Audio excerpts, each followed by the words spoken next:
Chapter 1. The first thing Alpha King Edric Greer conquered was the Howling Plains. The second was the unified armies of the 3 river packs. The third, and most terrifying, was Toast. He stood in the doorway of the royal bedchamber, a man who had wrestled bears for sport, holding a silver tray as if it were a live bomb. On the tray sat a plate. On the plate sat 2 slices of what had, in a previous life, been bread. Now they were blackened squares of carbon, rigid and desolate, smelling faintly of smoke and shattered pride. His mate Meg, 6 weeks pregnant and reviewing the castle's quarterly supply ledgers with the focus of a woman who had single-handedly restructured Stonefall's grain distribution in her first month as Luna, looked up from her work. Her gaze went from his soot-stained face to his trembling hands to the offering. A slow, precise smile touched her lips. "A bold choice for the morning," she said. "It's crisp," Edric managed. The wolf part of his mind, the part that ran hot and instinctual, that had mapped the weaknesses of every enemy general before his conscious mind had formed a plan, surveyed the damage with its usual boundless optimism. This is progress. Yesterday we did not attempt toast. Today we have attempted toast. The toast is black, yes, but it exists. Existence is the first step. We are on a journey. "I can see that," Meg said. She patted the spot on the bed beside her. "Bring it here, my conquering hero." He crossed the room with the careful steps of a man navigating a minefield. He sat, placing the tray on her lap. The wolf continued its encouraging assessment. "She is looking at the toast. She has not left the room. This is acceptance. Acceptance is the second step. We are growing." Meg picked up a slice. It made a sound like snapping slate. She took a bite. A loud, definitive crunch echoed in the silent room. Edric flinched. He watched her chew, his jaw tight, his entire body braced for the verdict. Her opinion, on this piece of ruined bread, had somehow become more important than treaties, borders, or the continued stability of the entire continent.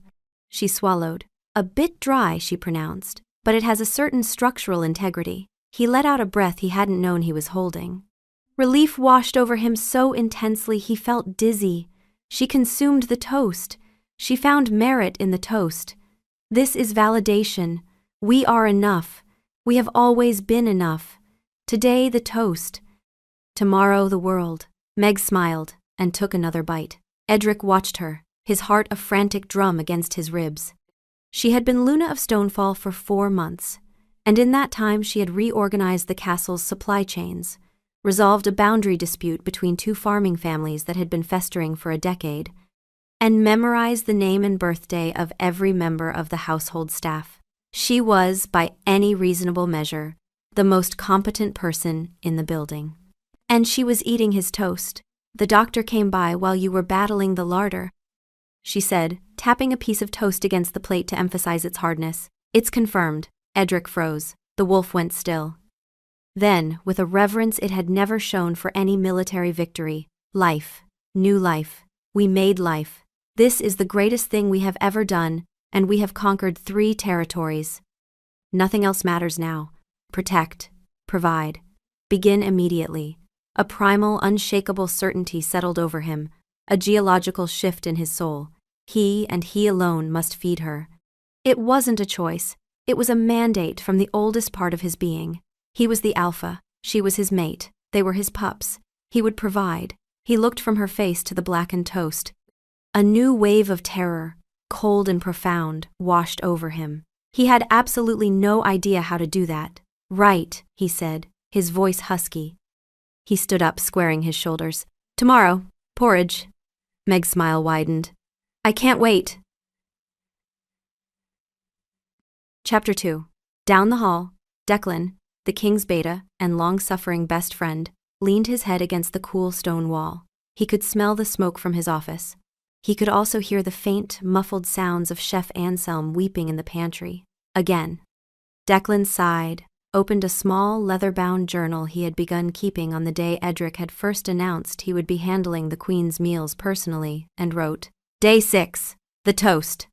Chef Anselm has wept for the 3rd time this week. I have ordered additional fire blankets. The king shows no signs of surrendering. He continues to run the kingdom flawlessly between the hours of 9 and 5. It is only at dawn and dusk that chaos descends. Meanwhile, a different problem was demanding his attention.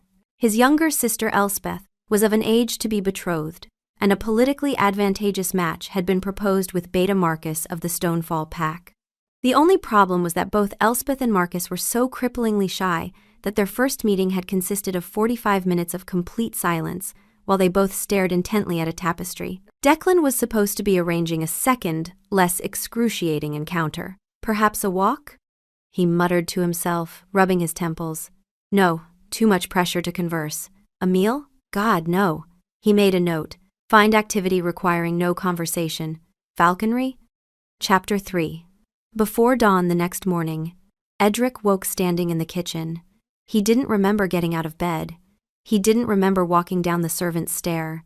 He was just there, barefoot, shirtless, holding a pan, staring at the larder door. His body had carried him here while his mind was still asleep. The wolf was already awake, already certain, already making plans. We are here. Good, the mate needs feeding, the pups need feeding, we begin now. He put the pan down, shaken. He wasn't hungry. He hadn't chosen to come here. Something older than choice had moved his feet. He left the kitchen, padded through the castle, down the narrow servant's stair, and out through the garden gate. The air was cold and sharp, the kind of pre-dawn that tasted of frost and salt. He stripped, folded his clothes on the stone bench, and shifted. The change came fast, a familiar unfolding, bones rearranging, skin becoming fur, the world tilting and then snapping into a different kind of clarity. He stood on 4 legs in the dark garden, enormous gray-black, his breath steaming in the cold air. The world was louder and simpler. He could smell the sea 2 miles away. He could smell the rabbit that had crossed the garden wall an hour ago. He could smell, faintly and perfectly, Meg asleep in their bed 3 floors up, the warm, distinctive scent of her that had become the center of his world, now threaded with something new and faint, something that wasn't there before the pups. He ran, along the cliff path, through the scrub pines, down to the rocky shore where the surf hissed against the stones, not thinking, not planning. Just the stretch and burn of muscle, the rhythm of paws on wet earth, the uncomplicated joy of being fast. He needed this. He hadn't shifted in 4 days, and the restlessness had been building, a skin-wrong itch he couldn't scratch in human form. He circled back as the sky began to lighten, shook the salt from his fur, shifted back in the garden, and dressed. The first few seconds after returning to human form were always slightly disorienting. The world too bright, the sounds too crisp, his body a slightly wrong shape.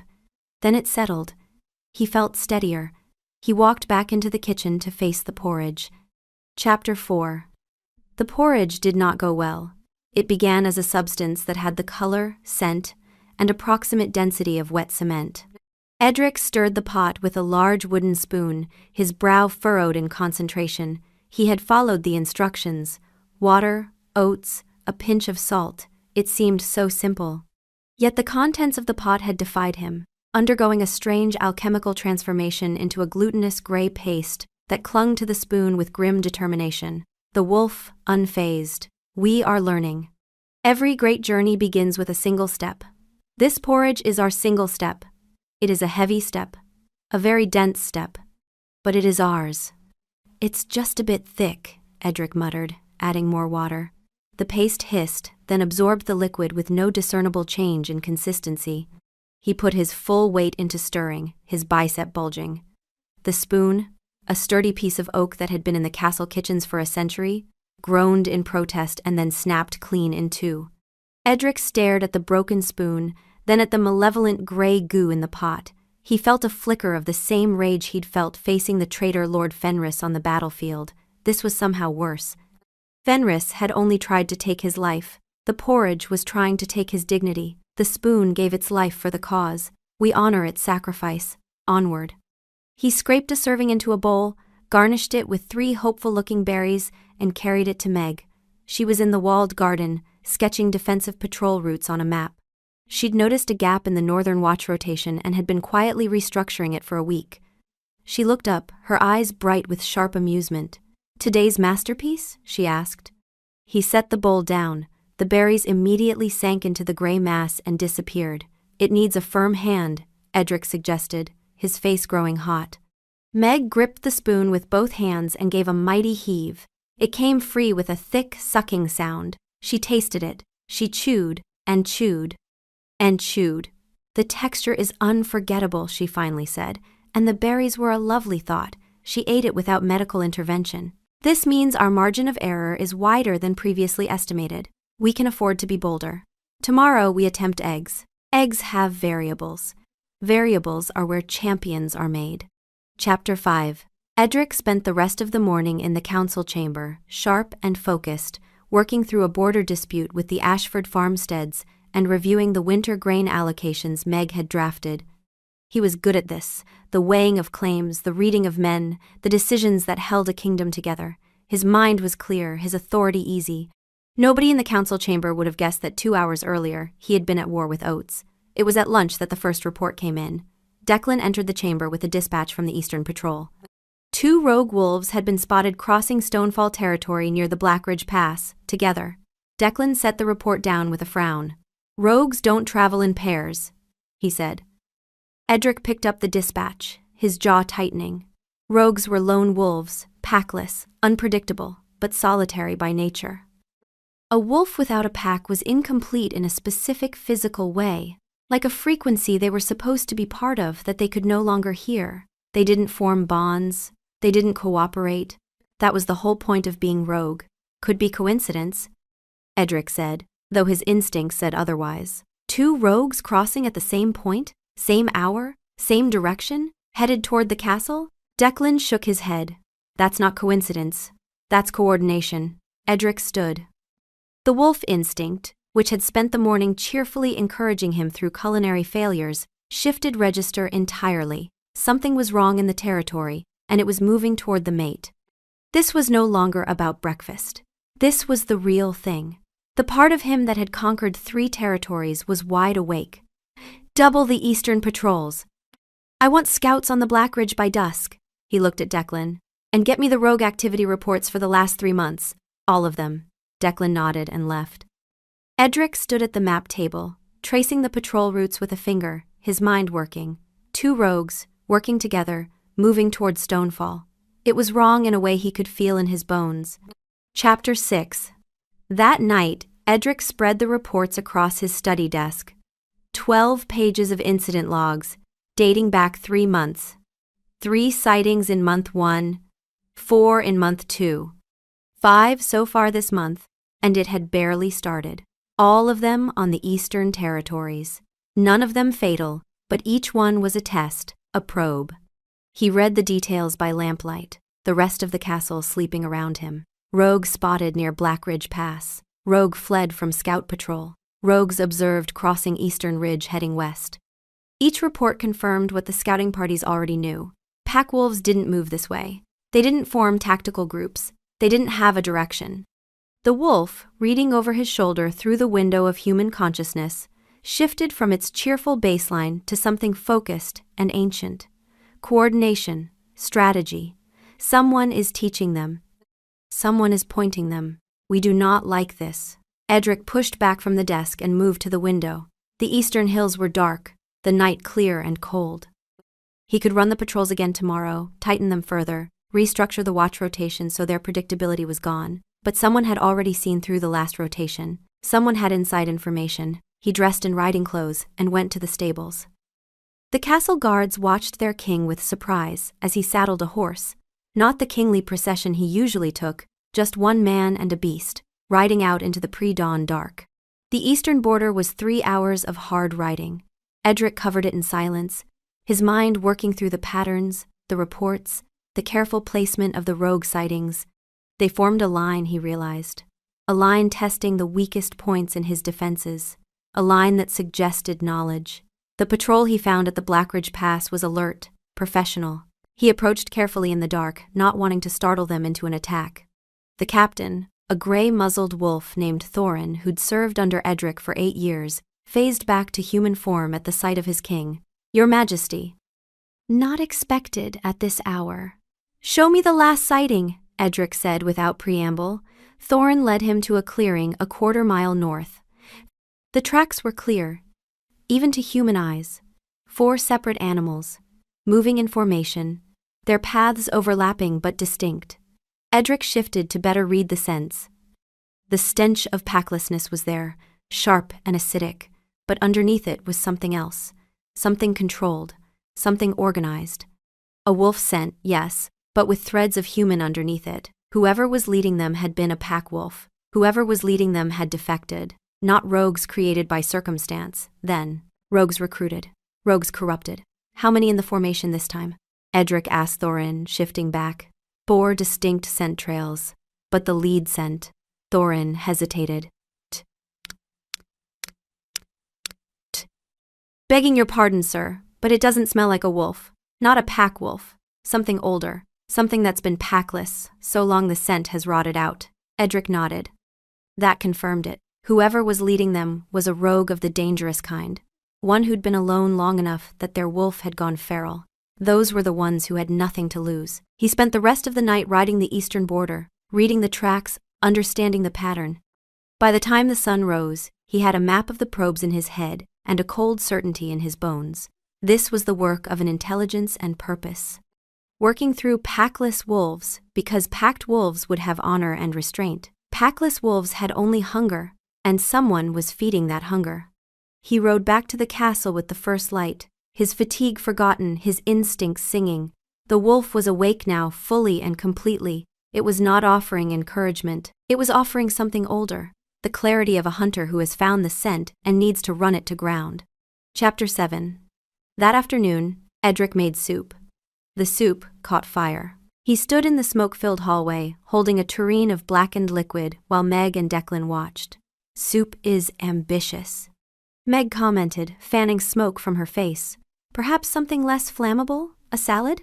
Declan sighed. Your Majesty, Lord Alistair has formally requested an audience. He's citing the unusual atmospheric conditions emanating from the castle as a potential violation of the Clear Skies Treaty. Tell him it's a new form of defensive smokescreen. Meg said without missing a beat. Highly advanced, very secret. Edric stared at his mate, overwhelmed with love. The wolf agreed. She is extraordinary. She takes our failures and turns them into strategy. We are blessed. Also, the soup was very close this time. Very close. We are nearly there. The soup had been on fire. They were not nearly there. That night, Edric made a decision. He was done. Chef Anselm could handle the meals. He was a king, not a cook, and the castle could not sustain another fire. He told himself this firmly, lying in bed, Meg asleep beside him. He meant it. He was resolved. He was finished. At 4 a.m, he was standing in the kitchen again, holding a whisk, with no memory of getting up. The wolf cheerfully. We are back. We never left. The mate needs us. The pups need us. Rest is for wolves who are not us. I didn't choose to come down here, Edric whispered to the empty kitchen. The wolf did not reply. It didn't need to. They both knew who was in charge of this particular decision, and it wasn't the king. That afternoon, Meg found a use for the leftover porridge. A large paving stone in her garden had come loose. She scooped the cold, solid paste into the gap and pressed it into place. It set instantly, rock solid. A passing guard watched, his eyes wide with awe for his queen. Declan's journal, Day 8, porridge repurposed as building material. Chef Anselm has barricaded himself in the wine cellar. The king ran a flawless trade arbitration this afternoon, then set fire to a soup. The duality of this man is something I will never understand. The doctor calls it a nesting compulsion. Common in alpha wolves approaching fatherhood. The instinct to personally provide for the mate becomes physiological, not psychological. The king cannot stop. I have confirmed this. He tried. He lasted 4 hours. Also, the rogue reports are troubling. 3 more sightings along the eastern ridge, all in pairs. The king has noticed. He rode the border at night. He does not look worried yet, but his hand keeps going to his sword when he thinks no one is watching. Something has shifted in him. Chapter 8. Lord Alistair Finch of the Cragspire Pack arrived like a character in a play he'd written himself. He swept into the great hall, his cloak a swirl of impossibly black wolf fur, his silver hair catching the light. He was handsome in a sharp, predatory way, and he moved with the languid confidence of a man who had never once wondered if he'd left the stove on. His cloak alone was worth more than most families earned in a season. Edric noticed the boots, though. The soles worn thin, reheeled twice. A man spending everything on the parts that showed. Edric greeted him, feeling at a disadvantage only because he was fairly sure he still had flour in his eyebrows from the morning's bread attempt. The dough had risen with explosive force and was now slowly creeping across the kitchen counter like an alien life form. "King Edric?" Alistair said, his voice smooth as polished obsidian. "A pleasure. We've been seeing smoke signals from your ramparts. I trust the kingdom isn't falling?" "Just expanding our culinary horizons," Meg said, stepping to Edric's side, sharp and composed. Alistair's eyes slid to her bump. A flicker of calculation crossed his features. The wolf registered the look immediately. "He is assessing the mate. We do not like this. We are noting it. We are choosing to remain positive. People can grow. Perhaps he will grow. We are almost certain he will not. But optimism is a practice." "Lord Alistair," Meg said, her voice cool. "Welcome to Stonefall. I trust your journey was not too dusty." Alistair's smile tightened. "Queen Meg, domesticity seems to suit you both." In the council chamber the next afternoon, Alistair spread his documents across the table with the theatrical flourish of a man dealing from the bottom of a deck. "The shipping costs alone have increased 12%. My people bear the burden. We simply ask for fairness." He paused, letting the words settle. "These routes were Cragspires for 15 years before the unification, King Edric. My people built them. The roads, the waypoints, the infrastructure that makes your kingdom's trade possible. And now we pay for the privilege of using what we created." Meg was already moving before he finished speaking, her fingers tracing the manifests. "Your people built the roads," she said flatly. "Stonefall built the trade. The treaty reflects that." She looked up from the documents. "But what the treaty does not reflect is the 15% handling surcharge your personal warehouses take before the ore even reaches the shipping lanes. That's not in the original agreement, Lord Alistair." "You added it." Alistair's smile froze. His eyes widened fractionally, the only crack in his composed facade. Declan, watching from his position against the wall, looked at Meg with undisguised admiration. Edric, who had been reviewing the documents himself and had already flagged the discrepancy in his morning briefing notes, leaned forward. The casual movement was deliberately calculated, the shift of a king settling into his authority.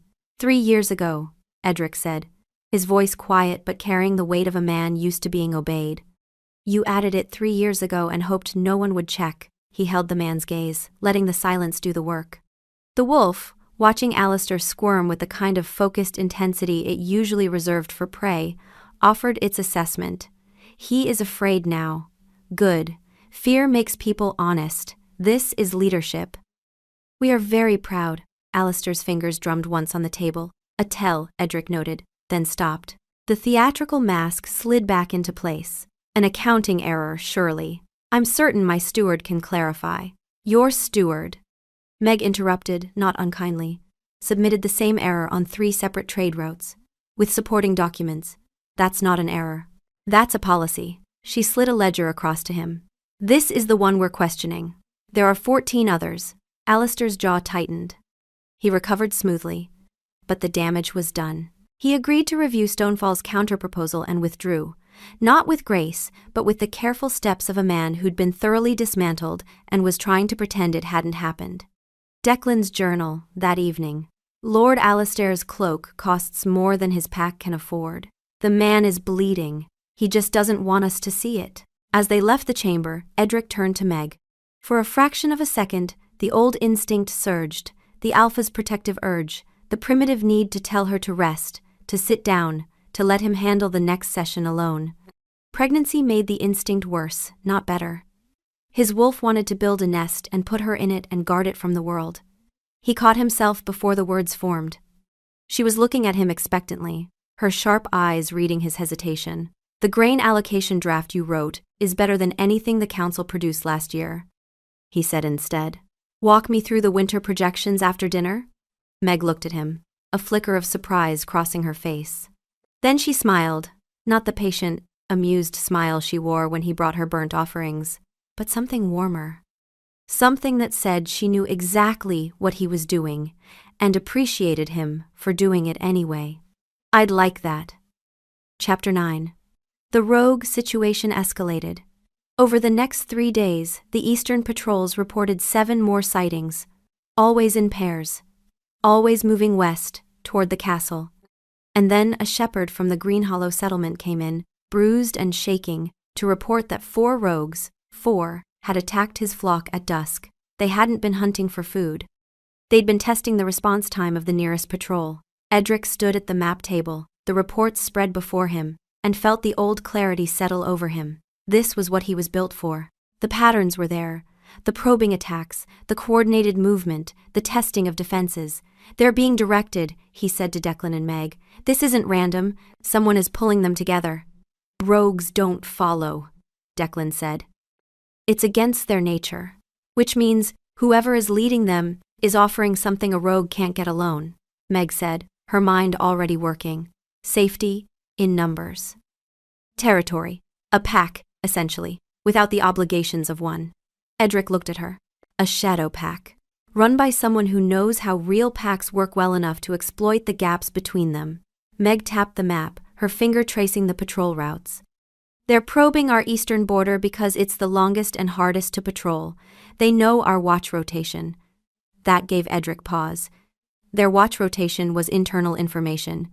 The patrols were restructured weekly, deliberately to avoid predictability, but the general framework was only known to the senior pack members and the castle council. Someone's been talking, he said quietly. He called a pack run that evening. Tradition before action, the pack needed to feel each other, to run as one. 40 wolves poured out of the castle gates and down the cliff path in a gray river of fur and muscle. Meg stayed behind. Go, she told him. Run it off, then come back and fix this. He shifted in the courtyard, massive and dark, and led them out. The run was what they all needed, the silent communion, the wordless knowing of 40 heartbeats synchronized. He felt each of his wolves, Declan solid at his right flank. The younger ones burning off nervous energy, the older ones pacing themselves steady. He was the alpha and they were his. They returned at moonrise, shaking off the shift, pulling on clothes. Edric felt whole, ready. The wolf, never one to miss an opportunity for encouragement. That was beautiful. We moved as one. We are a team. Now we go and protect everything we love. Also tomorrow, we should try pancakes. Pancakes are the next frontier. Declan, tugging on his boots, watched Elspeth across the courtyard. She had come out to see the pack return, wrapped in a heavy cloak, her hair falling loose down her back. Beta Marcus, pulling on his shirt nearby, glanced at her. Elspeth immediately looked at the ground. Marcus immediately looked at the sky. Neither spoke. Then, slowly, Marcus set down his boot and walked over. He said something too quiet for Declan to hear. Elspeth replied, equally quiet. They stood there for perhaps 5 seconds, not looking at each other, before Marcus nodded and returned to his boots. Elspeth remained, watching him dress, the faintest hint of a smile at the corner of her mouth. Declan sighed. Falconry cancelled. They have achieved simultaneous conversation. I am cautiously hopeful. This security crisis may have broken through the wall of mutual terror. I am choosing to attribute this to my strategic genius rather than to shared fear and proximity. The crisis also forced them into practical cooperation. When the castle mobilized to prepare for the rogue threat, the supply inventory had to be checked and recounted, everything from weapons to medical supplies. Somehow, Declan managed to assign both Elspeth and Marcus to the count. Neither had objected, which was suspicious, but both had showed up. For 6 hours they worked in the castle storage rooms without speaking. Elspeth counted bandages. Marcus marked them on the ledger. He said 345, and she said correct, and they continued. But gradually, as the silence stretched, something changed. Marcus began making observations about the organization of the stores. The fact that the winter stores had been moved twice. The likelihood that they'd shifted during the last earthquake. Elspeth, slowly, began responding. Not with full words always, just nods and soft sounds of agreement.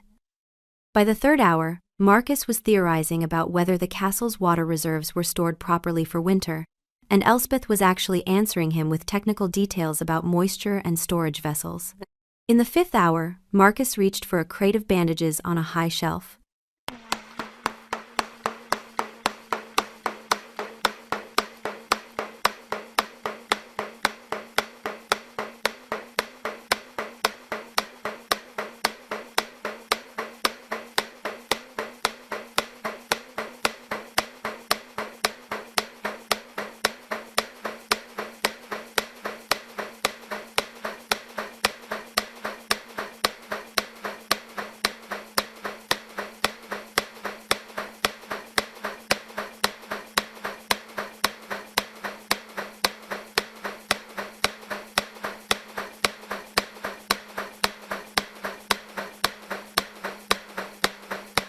They both dropped to their knees to gather them, reaching for the same roll at the same time. Their hands touched. They recoiled from each other so violently that Marcus's elbow caught the shelf behind him and knocked a second crate loose. It hit the floor with a spectacular crash, scattering medical supplies across the room like shrapnel. They stared at each other across the wreckage, both bright red, both frozen, surrounded by enough bandages to dress an entire army. Declan, who had been watching from the doorway, quietly closed his journal and walked away. By the time they finished cleaning up, they'd held an actual conversation about the organization of the stores, the water reserves, the best methods for moisture-proofing grain. Both of them so focused on the task at hand that their usual shyness had evaporated. When they stood up from the final count, Marcus looked at her with surprise and something that might have been hope. Elsbeth, gathering the ledgers, allowed herself a small smile that was definitely meant for him. Chapter 10. Edric set the trap 3 days later. He'd restructured the Eastern patrols using Meg's revised rotation, tighter, less predictable, and left a deliberate gap near the Blackridge Pass. If the rogues had inside information, they'd see the gap, they'd come through it, and he'd be waiting. He spent the afternoon making a pie. It was becoming a ritual. The cooking before a fight calmed the part of him that needed to do something with his hands. The crust was almost right this time. The filling smelled of apples and cinnamon and hope. The wolf assessed the pie with its usual warmth. This is our best work yet. The crust has structure. The filling has soul. We are becoming who we were meant to be. We are a warrior and a baker and a father, and all of these things are the same thing. Also, we are nervous. This is good. Nervous means we care. Nervous means the pups are real. He left the pie for Meg with a note. Back by dawn. Don't wait up. Don't eat it all. And rode east with Declan and 20 of his best fighters. They waited at the Blackridge in wolf form, silent and still in the dark pines. Edric could smell them before he saw them. The sharp, unwashed, desperate scent of packless wolves. It was a smell that always made something in him ache, the wrongness of a wolf without a pack. But these wolves weren't just lost, they were organized, moving in formation. 8 of them, coming through the gap exactly as predicted, their movements rehearsed and precise. The waiting was the hardest part. Edric lay in the dark pines, feeling every inch of his wolf skin, feeling the weight of his responsibility, feeling the mate asleep in the castle 3 miles away. His pups, his territory, his people. Everything he'd fought for was balanced on the next few minutes. He reviewed the plan in his head one more time. Declan and 4 wolves would cut off the northern escape. Thorin and 6 would hold the southern ridge. Edric would take the remaining 9 and block the western pass completely. The rogues would come from the east, following the trail they'd been marked. Edric would meet them first. The moon was high and clear. Edric could see the patrol routes from his vantage point, the cleared areas where they'd deliberately thinned the brush to create firing lines. Meg's work, refined and executed. Her mind working through strategy while he'd been grilling about porridge. She was the one who'd suggested the trap in the first place. They'd talked it through while he burned eggs yesterday morning. She'd traced the rogue movements, predicted they'd try the Blackridge Gap again because it was the narrowest point, the place where a coordinated attack would have the most advantage. She'd been right, as always. The scent came first. Rogue stench, acrid and wrong, moving through the pines with careless speed. They thought the gap was unguarded. They thought Stonefall was still scrambling to understand the threat. They thought they had an advantage. They were 3 minutes from discovering they were wrong. The rogues emerged into the moonlit clearing like predators, their bodies tense, their movements coordinated. 8 of them, moving in a formation that suggested multiple runs, multiple coordinated attacks. Whoever had trained them had done it with purpose. This was no random group of desperate, packless wolves. This was a weapon. Then the rogues were in the pass, and it was time. The fight was fast and brutal and exactly what Edric needed. He was the first one into the gap, a gray-black blur of muscle and fury, and the primal alpha instinct that had been misfiring into porridge and pie for weeks finally found its proper target. He fought like what he was, a king defending his territory, his mate, his unborn pups. Every frustrated morning in the kitchen, every broken spoon, every burnt offering, all of it had been this energy with nowhere to go. Now it had somewhere to go. He was faster than they were, stronger, smarter. His strikes were precise, Not viciousness for its own sake, but the economy of movement of a practiced warrior. He disarmed the first rogue of advantage by moving low, driving underneath its attack and rolling it over hard ground. The wolf yelped and scrambled back, dazed. Edric didn't press. A wounded rogue was less useful for interrogation than a scared one. The second rogue came at him from the side, clearly thinking to catch him while he was occupied. Edric twisted, caught it on the shoulder, felt the satisfying connection of impact. One rogue went down hard, unable to rise. Another fell screaming as Declan took it from behind, driving it to ground with the precision of someone who'd trained for exactly this kind of combat. His wolves cut off the escape routes, moving in perfect synchronization with their king. 3 of the rogues broke and fled into the dark, too frightened or too injured to continue. The remaining 5 were pinned, overwhelmed, captured. Declan landed a brilliant strike on the largest of the captured rogues, a scarred creature with missing teeth. The wolf went down, dazed.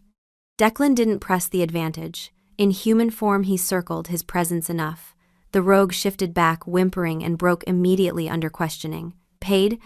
The rogue gasped, blood from a bitten tongue mixing with saliva. We were paid. Someone's steward. Cragspire colors. They came to us in the neutral grounds, said they'd pay in silver and supplies if we tested the eastern defenses. Declan pressed harder. Tested them how? What were you measuring? The rogue's eyes darted between them. How fast you'd respond, how many wolves you'd send, whether the king would come himself or send others. He swallowed, his voice cracking. They wanted to know if the eastern passes were still defended like they used to be, or if the king had gone soft. Those were the words. Gone soft. They said the king was distracted, that he spent his mornings cooking instead of commanding, that the pregnant Luna was doing his thinking for him. The rogue looked at Edric, massive, gray-black, blood on his muzzle, very much not soft, and something like regret crossed his face. They said the eastern passes could be retaken, that Cragspire would hold them again within the year if the intelligence was right. The name came next, dragged out like teeth. Hessian, a steward of Cragspire, connected to Alistair Finch. Edric, still in wolf form, let the pieces click together. Cragspire colors. The eastern passes. The roots Alistair had told them to their faces were rightfully his. He shifted back, breathing hard. His hands were shaking, adrenaline, fury, and something else. These were the same hands that had held blackened toast that morning, the same hands that would hold his pups. The wolf, catching its breath, offered its assessment. We protected them. We did what we were meant to do. We are a destroyer and a provider, and both things matter. Both things make us whole. Chapter 11. The trail led through 2 days of investigation that Meg ran with the precision of a supply chain audit to a steward in Alistair Finch's traveling party.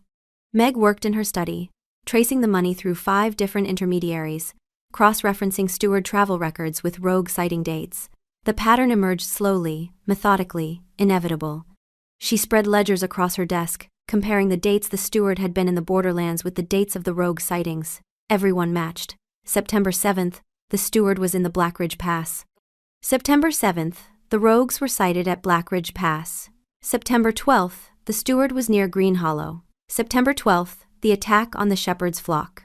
She traced the connection backwards through 7 separate incidents, each one a perfect correspondence between the steward's location and reported rogue activity.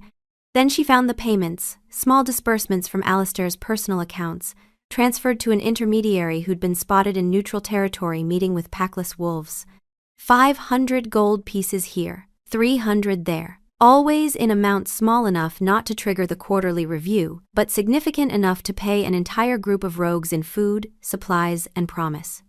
Discrepancies in the quarterly accounting that pointed to the withdrawals, missing entries, double-posted transfers, the careful obfuscation of someone who understood how to hide money, but didn't understand that Meg understood ledgers better than she understood breathing. She cross-referenced the intermediary against Alistair's documented steward positions and found a match. Hessian, appointed to Alistair's personal service 3 years ago. Hessian had been in every location where the payments were made. Hessian had access to Alistair's accounts. Hessian, when she traced the records further back, had connections to several known packless wolf communities. The pattern was so clean it was almost beautiful. Someone had wanted Stonefall tested. Someone had wanted to measure their vulnerability. And someone, most likely Alistair, though he was far too clever to touch the actual transactions himself, had decided that now was the time to acquire that information. Edric found her there at 3 a.m, still working, a cup of cold tea at her elbow, her bump pressing against the edge of the desk as she leaned forward. She was wearing his shirt over her nightgown, a detail that made his wolf want to wrap around her and never let her move again. He pushed the instinct down and made her fresh tea instead. He carried it in carefully, set it beside her ledgers with the quiet pride of a man who had managed to boil water without incident. Meg picked it up without looking, took a sip, and paused. Her eyes lifted from the ledger. She looked at the tea. She looked at him. "You made this yourself, didn't you?" "I did." She held his gaze, reached across the desk, and slid the cup to the far corner without breaking eye contact. Then she went back to the ledger. The wolf. She is prioritizing the investigation over hydration. This is focus. We admire this. Also, the tea was fine. The tea had not been fine. "It was Alistair's steward," she said. "Hessian. He paid them out of Alistair's personal account. The dates match perfectly. Every sighting corresponds to a day when Hessian was in the borderlands. You've been working for hours. I've been working since sunrise yesterday." I needed to confirm the pattern. She finally looked up, her eyes bright with the particular satisfaction of someone who'd solved a puzzle. "Alistair's trying to map our vulnerabilities. He's testing us."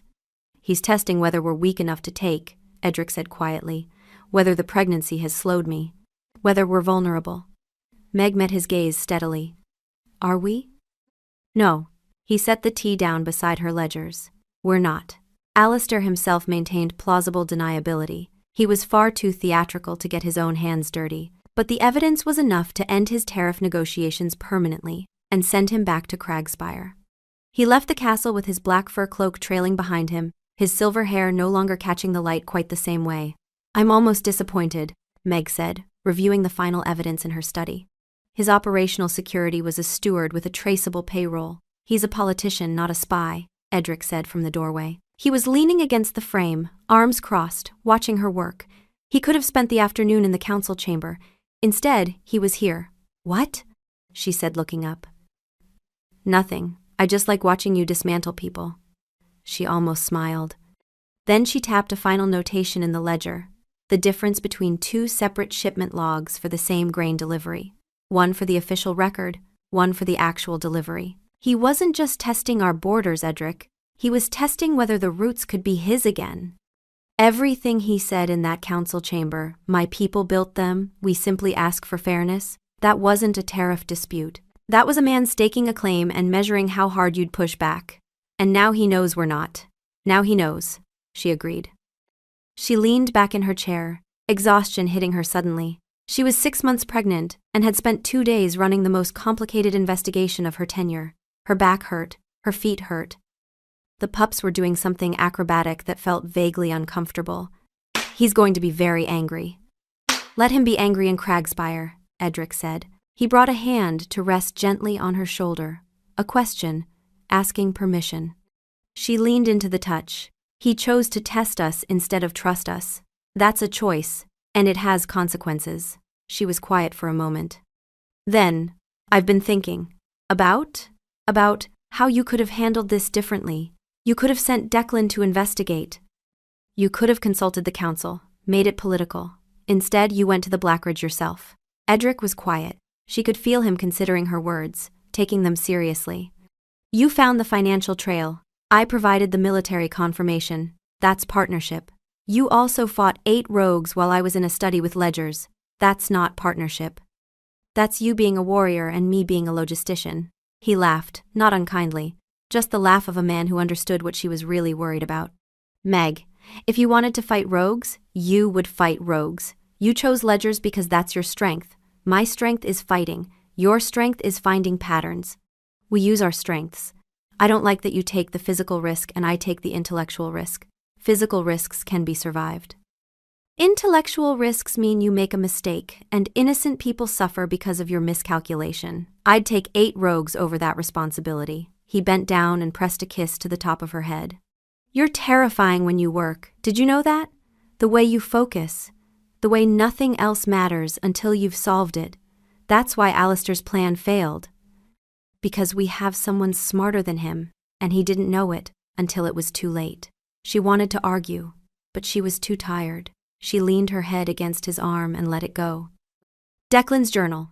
Day 18. The rogues are dealt with. The king fought magnificently and then came home and burned a casserole. Lord Alistair has been sent packing. The queen traced the entire conspiracy through a payroll discrepancy and matched sighting dates to steward travel records. Her mind works like a ledger, every column balanced, every number accounted for. I have never been less essential. Also, Elspeth and Marcus were seen talking during the rogue debriefing. Extended conversation.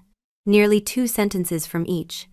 Apparently a shared security crisis is the icebreaker I should have been planning all along. They still won't look at each other, but there's something different now. Something warmer. I need a drink. And sleep. Primarily sleep. Chapter 12. The night after the rogue attack, Edric couldn't sleep. It wasn't the fight. He'd had worse.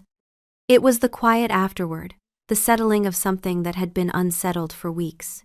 He lay in bed, Meg curled against him, and let himself feel the full weight of it. He'd spent weeks trying to prove he could be something other than what he was, a builder instead of a destroyer, a nurturer instead of a conqueror. And the cooking had been terrible, had been, if he was honest, the worst sustained performance of his life in any field. But the fight at the Blackridge had been effortless, perfect. He'd known exactly what to do, exactly how to move, exactly when to strike. He was a warrior. That was what his hands were for. Except they weren't, not only because the same hands that had broken a rogue's charge at the Blackridge had, that morning, carefully and terribly arranged 3 berries on a bowl of cement-like porridge for the woman sleeping beside him. And both things had been real. Both things had been him. The wolf, never missing a moment for growth. You see, this is what we have been trying to tell you. You are not one thing. You are all of the things. The warrior and the baker and the father. The toast was black and the fight was won, and neither of those cancels the other out. This is called being a whole person. We are very proud of you. Tomorrow we try omelets. Stop thinking so loudly, Meg murmured against his chest. I can hear you from here. How do you know I'm thinking?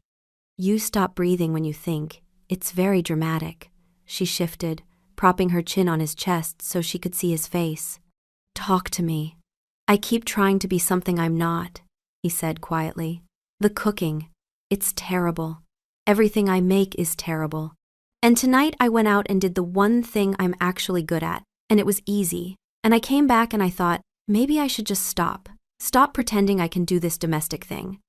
Be the king, be the warrior, and let Chef Anselm make the breakfast.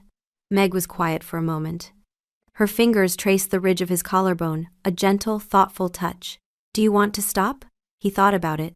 Really thought, with a part of him that was honest. No. Why not? Because. He searched for the words.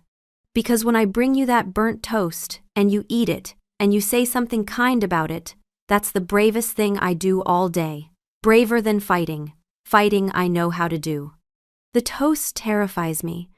She reached up and traced the line of his jaw with her finger, following the angle of it, the bone structure that shifted slightly when he shifted. Edric Greer, she said softly.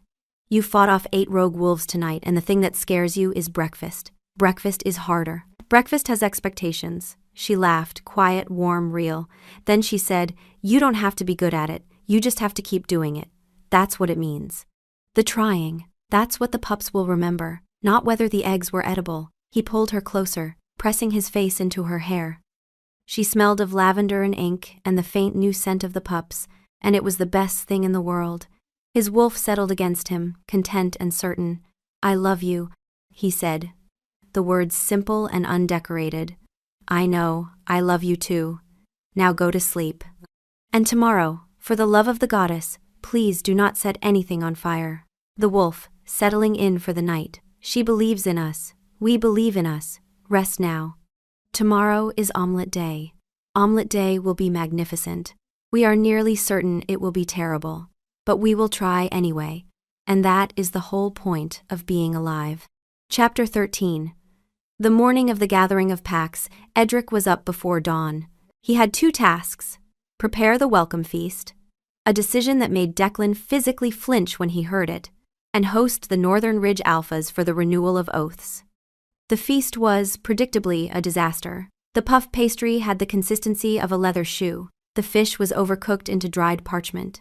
The dessert, a custard, had separated into a weeping, curdled mess that looked more like a failed chemistry experiment than food. But Edric served it with his head held high, and the other alphas, who had all heard about the Blackridge fight and the dismantling of Alistair's rogue network, and the Queen who could trace a conspiracy through a payroll entry, ate it without complaint. One of the younger alphas tried a piece of the puff pastry. It broke a tooth.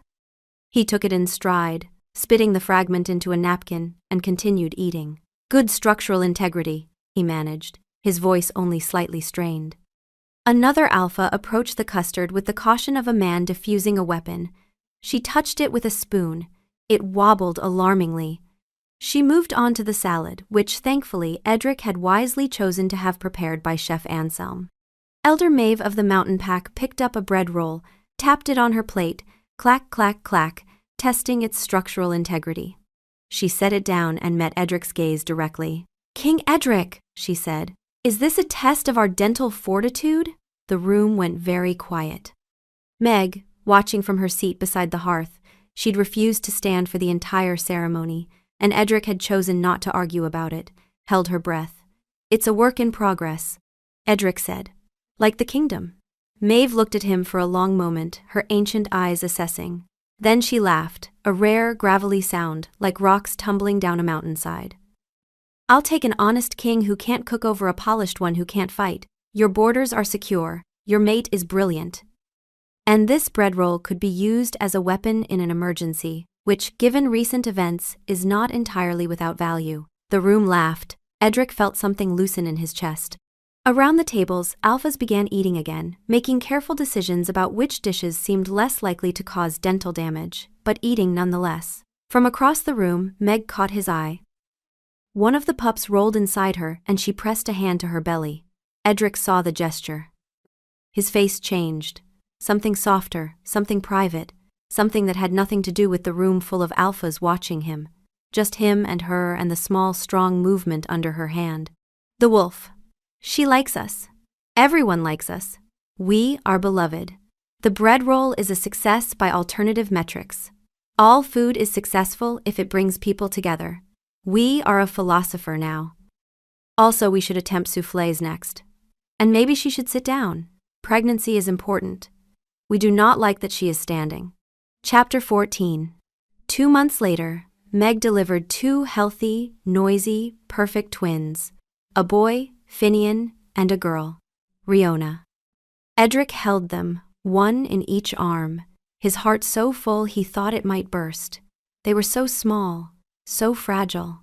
His pups. Meg watched him from the bed, tired but radiant. She let him have his moment. Then, "So, you're making their breakfast, right?" Edric looked from the sleeping face of his son to the alert eyes of his daughter, then to his mate. The wolf, reverent and certain. "Yes, every morning, for the rest of our lives. It will be terrible, and it will be ours, and they will know they were loved. This is the greatest purpose we have ever had.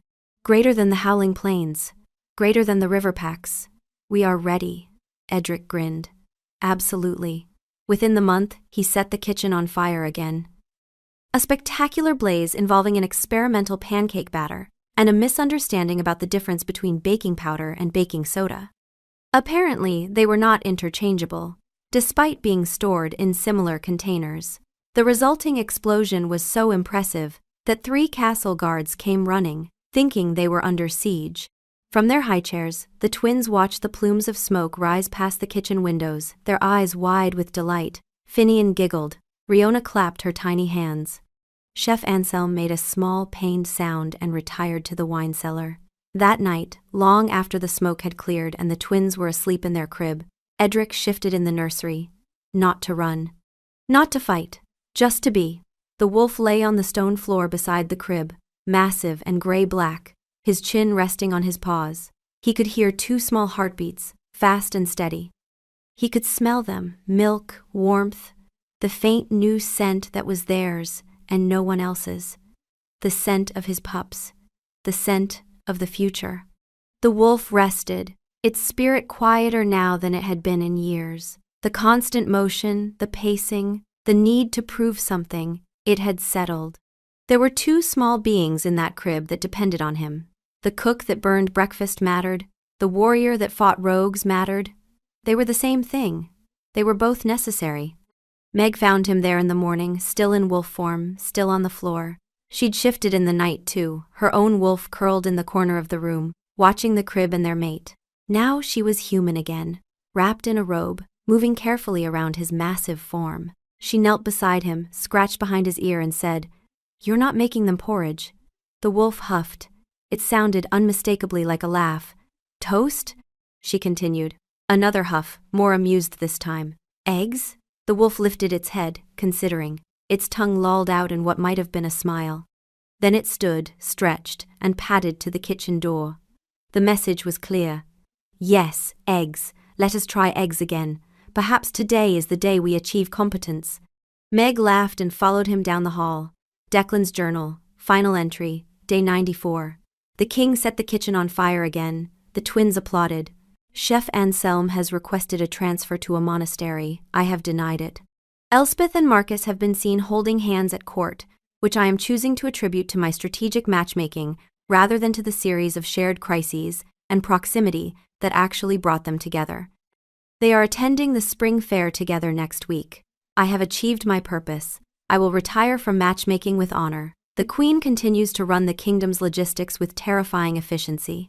The king continues to run the kingdom with the authority of a man who has earned every ounce of his people's respect.